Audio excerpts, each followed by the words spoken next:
नमस्ते dear students, welcome to all. स्वागत है आप सभी का पीटी एजुकेशन पे एक बार फिर से। मेरा नाम है Rahul Hans Chaudhary. Press information bureau analysis का सेशन जो है वो शुरू हो चुका है। आज जो हम कवर अप करने वाले हैं दोस्तों, आज के सेशन में सबसे पहले हम क्या कवर अप करेंगे? Election laws amendment bill 2021। तो चुनाव को लेकर कुछ अमेंडमेंट हुआ है, उसको देखेंगे क्या इसमें है, सरकार का क्या पक्ष है और जो अपोजिशन है उनका क्या कंसर्न है, वो सब चीज़ें हम इस सारे सारे पहलुओं को समझने की कोशिश करेंगे। Second, we are going to talk about the good governance week. Governance आप जानते ही हैं, गवर्नेंस की बहुत आवश्यकता होती है। जब भी कोई अगर आप ऑर्गेनाइजेशन चलाएं, इंस्टीट्यूशन चलाएं, कंपनी चलाएं, देश चलाएं, राज्य चलाएं, गवर्नेंस उसमें चाहिए ही चाहिए। गुड गवर्नेंस वीक है 20 से 26 दिसंबर तक का।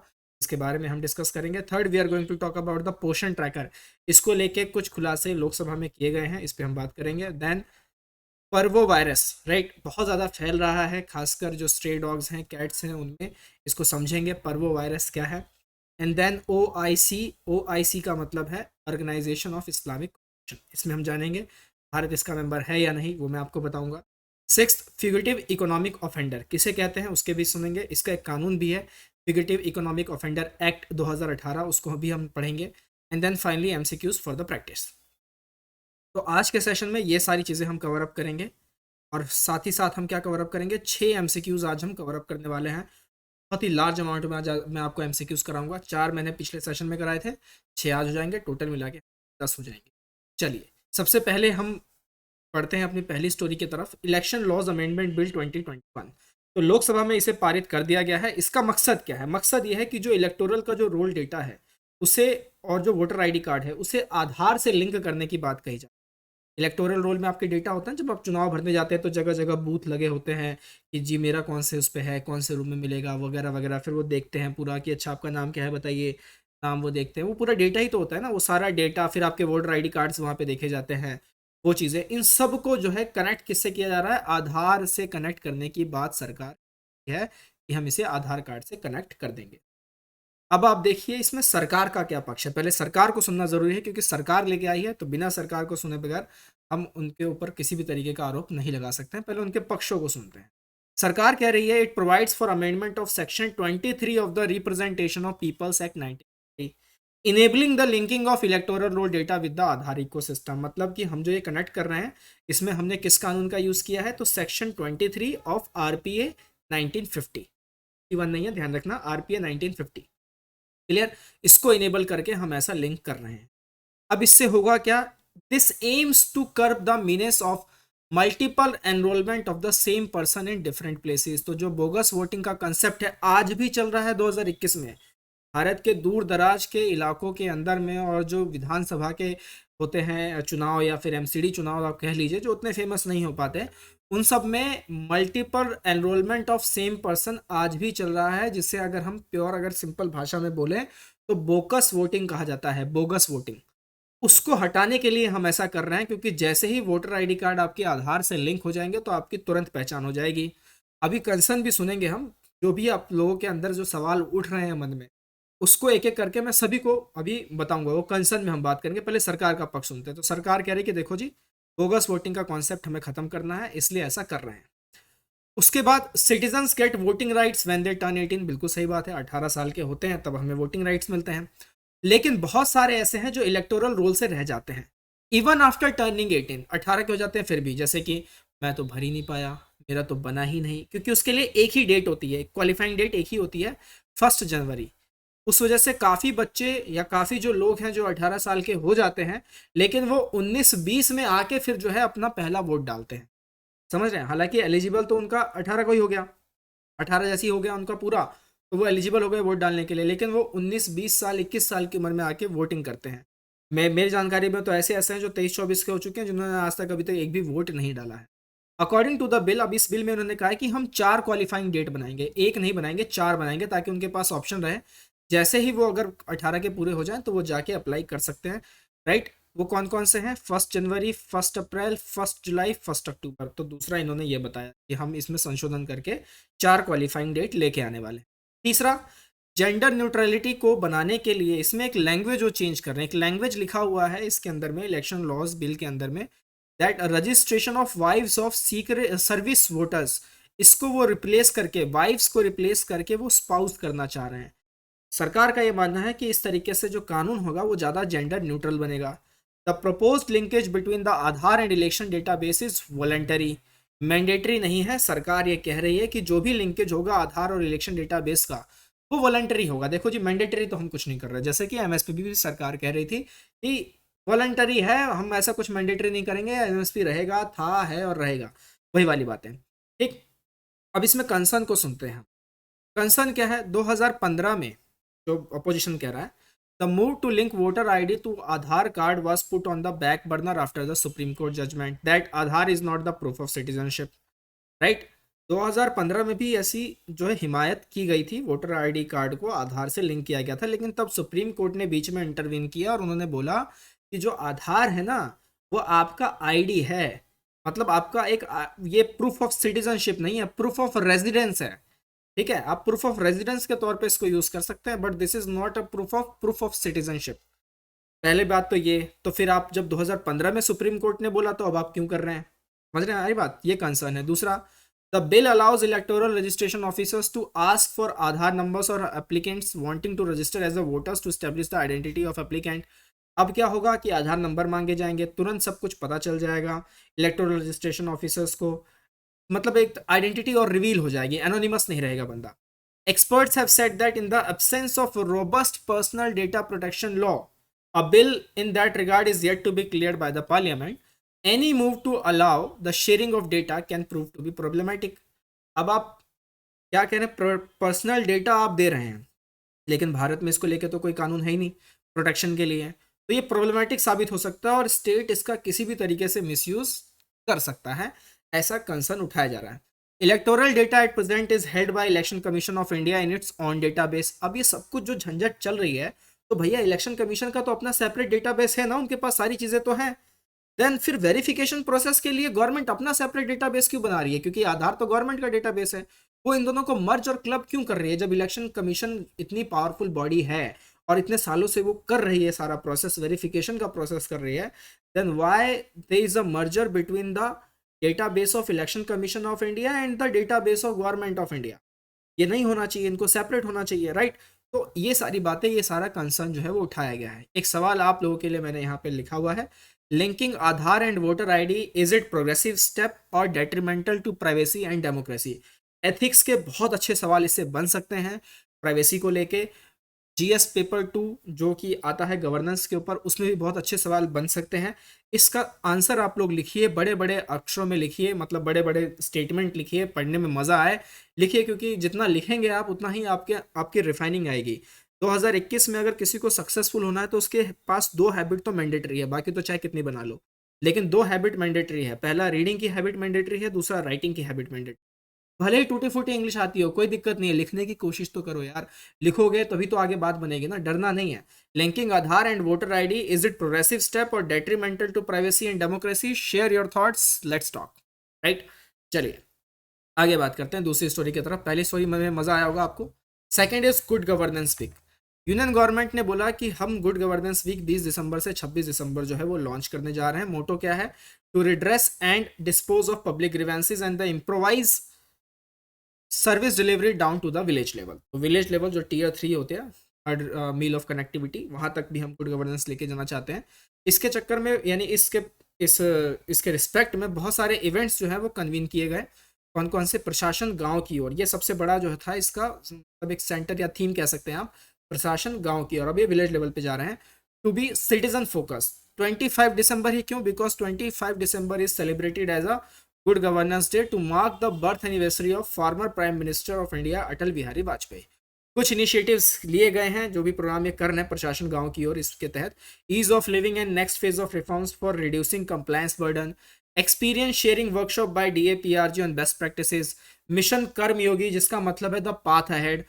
Good Governance Week portal will also be launched during the occasion and all district collectors of states and union territories will be given access to the online portal to upload and share the progress and achievements. प्रशासन गांव की ओर campaign ये भी launch किया जाएगा with an aim to take good governance to the rural areas. आपको बता दूं कि यूनाइटेड नेशन के भी गुड गवर्नेंस के कुछ पैरामीटर्स हैं। कितने हैं? 8 पैरामीटर्स हैं। तो ये जो लिखा हुआ है ना, this is the parameters of UN good governance, United nation के। कौन कौन सा है? पहला देख लेते हैं, अकाउंटेबल, जवाबदेही, ट्रांसपेरेंट पारदर्शिता, रिस्पॉन्सिव मतलब रिस्पॉन्ड करना, इक्विटेबल एंड इंक्लूसिव, समझ रहे हैं, efficient, effective and efficient, follows the rule of law, सबसे बड़ी बात यहाँ पर ये है गवर्नेंस में, follows the rule of law, constitution, preamble, rule of law, इसको इसको मार्क कीजिए इस वर्ड को, rule of law, not rule by law. Rule of law होना बहुत ज़्यादा ज़रूरी है गवर्नेंस में। आप कॉन्स्टिट्यूशन को बाईपास नहीं कर सकते, आप प्रियम्बल को बाईपास नहीं कर सकते। There is a Supreme Court who is a guardian and of the constitution and the preamble, right. दूसरा पार्टिसिपेटरी चीज़ें, ये सारे डेमोक्रेसी के फीचर्स हैं, these all are the features of the democracy, और यही सारे फीचर्स आगे जाके गवर्नेंस में काम आते हैं। कंसेंसस ओरिएंटेड, वैसे कंसेंसस से याद आया, सेंसस 2021 का कुछ पता चला नहीं, आप में से अगर किसी को कोई जानकारी हो तो कमेंट थ्रेड में ज़रूर लिखेगा कि कब तक आ रहा है, कब होगा, मुझे तो पता चला नहीं मेरे रिसर्च वर्क से। तीसरे पे आते हैं, पोषण tracker. Government of India has told in Lok Sabha that data recorded in पोषण tracker have not been made public in the interest of privacy of women and children। तो लोकसभा में भारत सरकार ने बोला जो भी हमने पोषण ट्रैकर मतलब एक तरीके का पोर्टल है इनका, उसमें जो भी डेटा हमने रिकॉर्ड किया हम उसे पब्लिक में नहीं ले पाए, मतलब हमने उसे पब्लिक नहीं किया उसको, क्योंकि हमें वुमेन और चिल्ड्रन की प्राइवेसी को बचाना था। The Poshan tracker known as ICDS CAS integrated child development services common application software in its earlier avatar, पहले ये बोला जाता था फिर बाद में पोषण ट्रैकर कर दिया, was set up with an aim of tracking and improving various services delivered at anganwadis and to ensure nutritional management of the beneficiaries। बहुत अच्छी सोच थी। This real-time monitoring system is one of the key pillars of the Poshan Abhiyan or Nutrition Mission approved by Union Cabinet in November 2017 with a financial outlay of 9,000 crore for 3 years। तो 2017, 18, 19 the government has spent 1053 crore to develop the tracker। तो ये सारी इसमें चीज़ें थी। Outlay 9,000 crore का रखा गया, 1,053 करोड़ इसमें खर्च किए गए। एम क्या था? एम यही था कि जो न्यूट्रिशनल मैनेजमेंट है, जो सर्विसेज मिलने चाहिए न्यूट्रिशन से रिलेटेड आंगनवाड़ीज़ में, ताकि बेनिफिशियरीज को पूरा पूरा लाभ हो, उसकी ट्रैकिंग की जा सके। The tracker is one of the most important pillars of Poshan Abhiyan and helps the government monitor services delivered at 12.3 lakh Anganwadi centers and record nutritional indicators of 9.8 lakh beneficiaries, including children in the age group of 6 months to 6 years, as well as pregnant women and lactating mothers. Anganwadis provide 6 services which include supplementary nutrition in the form of hot cooked meals and take home ration, immunization and pre-school education। ये सारी बातें जो हैं यहाँ पर इसमें बोली गई हैं, लेकिन सरकार ने बोला है कि हमने डेटा पब्लिक नहीं किया है because we have to save the interest of the privacy of the women and the children. फिर जब आप डेटा शेयर नहीं करोगे तो लोगों को पता कैसे चलेगा? अब तो कुछ भी आंकड़े दोगे, लोग उसको कैसे माने? समझ में आ रही है बात आपको? यार कोई बात नहीं, आगे देखते हैं। पोषण अभियान, अब जो जिस बैनर के तहत ये काम हो थोड़ा उसको समझ लेते हैं, एग्जाम ओरिएंटेड है। The programme seeks to improve nutritional outcomes for children, pregnant women and lactating mothers. Launch in 2018 with specific targets to be achieved by 2022। क्या क्या टारगेट लिए गए थे कि स्टंटिंग और वेस्टिंग को 2% के से खत्म कर देंगे, मतलब 2022 तक आते आते 6% अमंग चिल्ड्रन। अनेमिया को 3% से कर देंगे, मतलब 2022 तक आते आते 9% among children. Adolescent girls and pregnant women and lactating mothers. The target of the mission is to bring down stunting among children in the age group of 0 to 6 years from 38.4% to 25% by 20। तो ये सारी बातें पोषण track की वो मैंने आपको बता दी है, एग्जाम ओरिएंटेड है, थोड़ा सा इंपॉर्टेंट है, ध्यान रखिएगा, पोषण अभियान वगैरह। आगे बात करते हैं पर्वो वायरस पे। पर्वो वायरस क्या है? हाईली कंटेजियस वायरल डिजीज़ है जो कि पपीज़ और डॉग्स और कैट्स वगैरह को थोड़ा ज़्यादा अफेक्ट कर रहा है। It affects the intestinal tract of canines with puppies being more susceptible.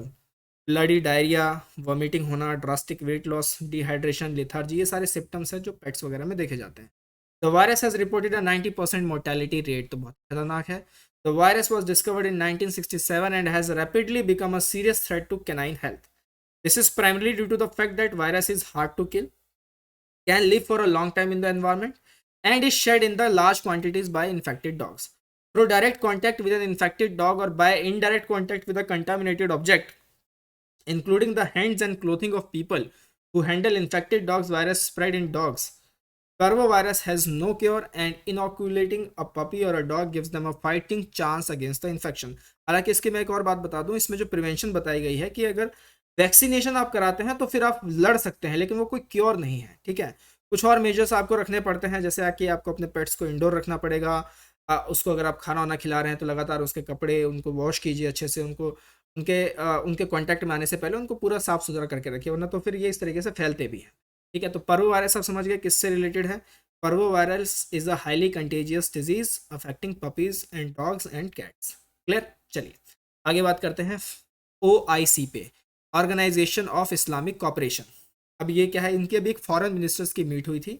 इन्होंने इस मीट में बोला कि देखो हम एक ह्यूमैनिटेरियन ट्रस्ट फंड बनाने वाले हैं to address the growing economic crisis in Afghanistan which has left millions people facing hunger over the winter.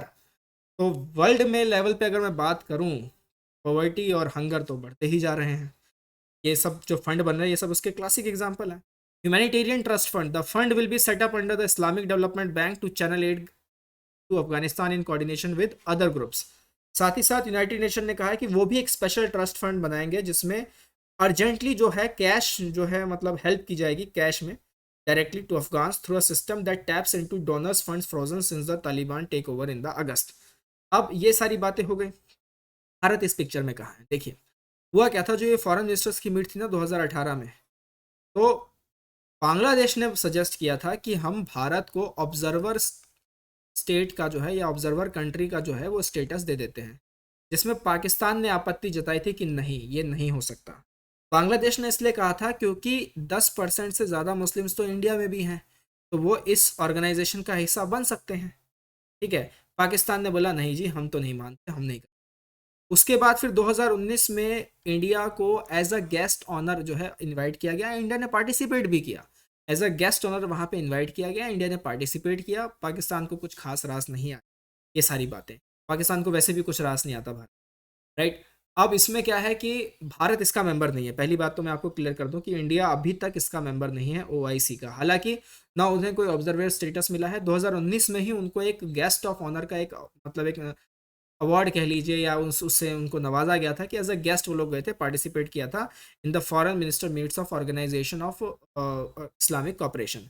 अब ये जो है, ये जो कॉपरेशन है OIC, the OIC is the second largest intergovernmental organisation. इसको ध्यान रखना है आपको, इसको आप थोड़ा ब्रैकेट में रख लीजिए। Intergovernmental organisation after the United Nations with the membership of 57 states. It was established upon a decision of historical summit which took place in Rabat, kingdom of Morocco on 25 September 1969। तब जो है इसकी स्थापना की गई थी। Headquarter कहाँ पे है, जदा सऊदी अरेबिया में जो है इसका हेडक्वार्टर। क्लियर है दोस्तों। कब फाउंडेड किया गया था, 1969। कितने मेंबर कंट्रीज है, 50। फाउंडिंग मेंबर्स कितने थे, 30। पहला चार्टर 1972 में आया था। उसके बाद कुछ की बॉडीज हैं इनकी, जैसे फॉरेन मिनिस्टर्स की काउंसिल है, जनरल सेक्रेटेरिएट है, इस्लामिक समिट है, अल कुड्स कमेटी है। तो ये सारे के सारे कुछ बॉडीज हैं OIC के। चलिए आगे बात करते हैं लास्ट अपने स्टोरी पे, fugitive economic offender. Sixth story है ये हमारी। तो जो फाइनेंस मिनिस्टर है निर्मला सीतारमन जी, उन्होंने लोकसभा में इन्फॉर्म किया कि बैंक्स हैव रिकवर्ड 13,109 करोड़ रुपए by selling the asset of fugitives. और वो फिगेटिव्स में कौन कौन है, विजय माल्या, नीरव मोदी, मेहुल चौकसी। तो आप लोगों के लिए आज एक एक्सरसाइज, एक एक्टिविटी कि इस भाई साहब को जरा पहचान के बता दीजिए कि इनका नाम क्या है। बड़े ही सोच में लग रहे हैं ये, तो इनका नाम आप मुझे बताइए कमेंट थ्रेड में, ये कौन है। अब फिगेटिव इकोनॉमिक ऑफेंडर एक्ट 2018 पढ़ लेते हैं। It aims to deter economic offenders from avoiding the process of Indian law by remaining outside the jurisdiction of Indian courts and to ensure that fugitive economic offenders return to India to face the action in the accordance of the law। तो ये कानून तो ये कहता है कि उनको भाई भारत बुलाइए, थोड़ा सा सत्कार वगैरह कीजिए, भारत के कानून का थोड़ा सा स्वाद चखाइए इन लोगों को जो ये पैसा लेके भागे हैं। अब आप फ्यूगिटिव इकोनॉमिक ऑफेंडर किसको कहेंगे, इसकी डेफिनेशन क्या है।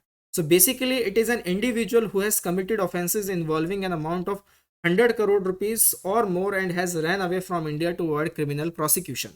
तो इस चीज को बोला जाता है FEO।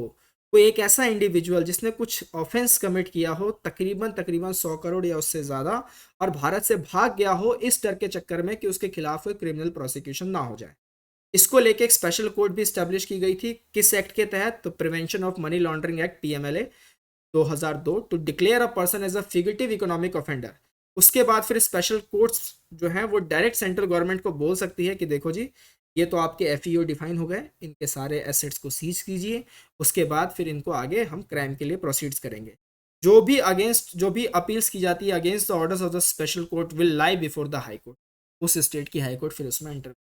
ये कुछ कुछ कानूनी जो दांव पेच है वो मैंने आपको बता दिए। फिगरेटिव इकोनॉमिक ऑफेंडर, ये इतना बेसिक सा ही यूपीएससी में पूछा जाएगा, इतना डीप जाने की हमें कोई ज़्यादा ज़रूरत नहीं है। राइट, एक बार फिर से आपकी क्विक रिवीजन मैं करा देता हूँ कि आज हमने क्या क्या कवर अप किया। इलेक्शन लॉज अमेंडमेंट बिल 2021, इसमें आपको डेफिनेटली मज़ा आया होगा, आपने सारी चीज़ें समझ ली इसमें। गुड गवर्नेंस वीक, फिर Poshan tracker, then parvo virus, OIC organisation of Islamic cooperation headquarter बताइए फटाफट। फिगरेटिव इकोनॉमिक ऑफेंडर, ये भी हमने पढ़ लिया। अब बात करते हैं एमसीक्यूज की तरफ, 5वां वीक चल रहा है हमारा। कल मैंने 4 सवाल आपसे पूछे थे, उसका आंसर मैं दे देता हूँ। पर्सनल डेटा प्रोटेक्शन बिल 2019, इसमें जो रिकमेंडेशन बनाए गए हैं यानी इस बिल के अंदर में, वो किस कमेटी ने बनाई है? तो करेक्ट आंसर है BN श्री कृष्णा कमेटी। यही वो कमेटी है जिन्होंने इसमें रिकमेंडेशन दी थी। Second, the conventions protocol that mandates the sharing of benefits derived from the use of genetic resources that are covered by the CBD, ये कौन से प्रोटोकॉल के तहत आता है? Nagoya protocol. आपके लिए एक और छोटा सवाल पूछता हूँ, ये नगोया क्या चीज़ है, कहाँ पे है ये? ऐसे तो एक प्लेस का नाम है, लेकिन है कहाँ पर?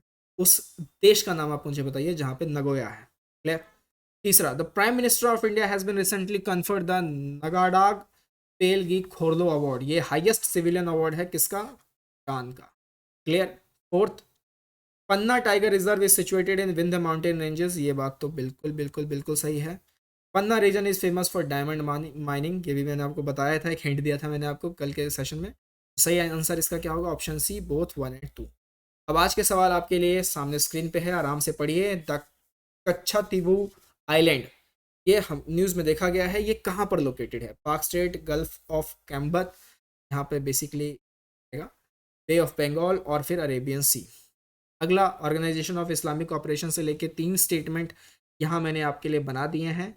आप बताइए इसमें सही स्टेटमेंट कौन सा है? वीडियो को पॉज कीजिए, चेक कीजिए, कमेंट कीजिए। 7th, औरबिंदो घोष हाल फिलहाल किस चीज़ से एसोसिएटेड हैं? Kakori train incident, Meerut conspiracy case, Alipur bomb case, Chauri Chaura incident, किससे होंगे? बेसिकली 5 दिसंबर 1950 को हुआ था, तो दिसंबर के महीने में ही हुआ था। अगस्त में इनका जन्म है, तो इस वजह से सवाल में थोड़ा सा हिस्ट्री से उठा के, मॉडर्न इंडिया से उठा के आपके लिए लेके आया हूँ। 8वां, cooperative societies in item in state subject, क्या कोऑपरेटिव सोसाइटी स्टेट सब्जेक्ट में आते हैं? दूसरा, मल्टी स्टेट जो कोऑपरेटिव सोसाइटीज होते हैं, क्या उन्हें केंद्र सरकार को रेगुलेट करती है? क्या होगा इसमें सही स्टेटमेंट बताइएगा। 9th, which of the following organisations release the Asian development outlook, तो किसने रिलीज किया है? ज़रूर बताइए मुझे कि जिन्होंने एशियन डेवलपमेंट आउटलुक रिपोर्ट जो है, इनमें से किस ऑर्गेनाइजेशन ने रिलीज की है। 10th, ग्लोबल इनोवेशन इंडेक्स 2021 के ऊपर एक सवाल है, 2 स्टेटमेंट दिए गए हैं, आराम से वीडियो को पॉज कीजिए, बताइए कौन सा स्टेटमेंट सही है या गलत है। Mark your correct answers and do comment in the comment thread. PT के सब्सक्रिप्शन कोर्सेज ऑन है दोस्तों, एनरिच कंटेंट है, रेगुलर स्टडी है, excellent peer group, level 1 CA booster premium, level 2 power of 10, बहुत मजा आएगा आपको। Ideal for professional, civil services aspirants, MBAs and college students.